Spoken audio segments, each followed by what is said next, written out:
why is this happening? It hurts. Am I gonna die today? These are thoughts that flash through my mind as induction from two 500,000 volt circuits surged through my body for roughly 30 seconds.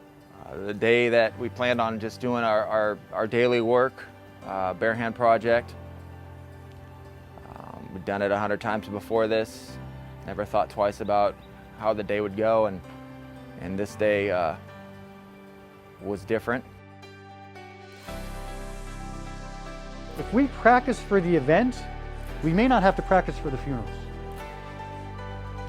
So that's from here, you guys. I'm not trying to bust your balls. That's what's really happening. This is what a lineman funeral looks like, and you don't want to go to one. Don't think we're talking about leadership and executives and all that today. This is about you and I. This is about you and I, you and your family, all right? You need to own your safety, all right? Only you can have a positive effect on other people. You can also have a negative effect on other people, all right? But why? Why would we want to do that? Why would we not want to win the crowd? Why wouldn't we not want to build a successful culture? It's up to you and I. When you get up in the morning, I want you to look yourself in the mirror, and I want you to verbally tell yourself, I'm going to save a life today. And I want you to do that each and every day. And when you come home at night and you get ready to retire and go to bed, you look in that same mirror and you ask yourself, did I do my number one task? Did I save a life today? And take stock, because there's nothing more important. We've all got tasks to do, but that's the most important thing that we can do.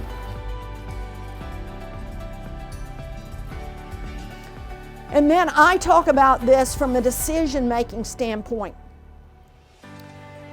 These leaders have to be able to make decisions on the fly. And honestly, they have to be able to do this. Stop the job now. They have to make these decisions, and we have to empower them to make these decisions. This is such a strong duty that we just can't roll over. I'll just summarize. Again, lead and protect people rather than managing robots, pleasing systems. Realize that hazards and risk are quantifiable and predictable. If we can predict, we can prevent.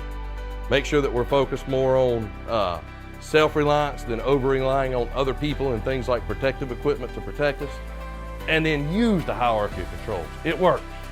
It works. It doesn't work real well if we just settle, if we just start with PPE.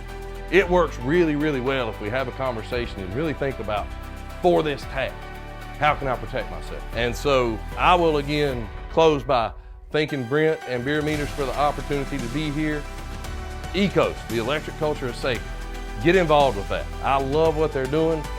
So honored to be a very small part of it. Honored to be here today.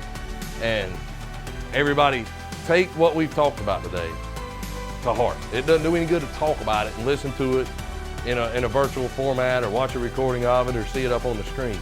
It does a heck of a lot of good when we apply it in the field. So turn the words to action. Stay safe. Be well.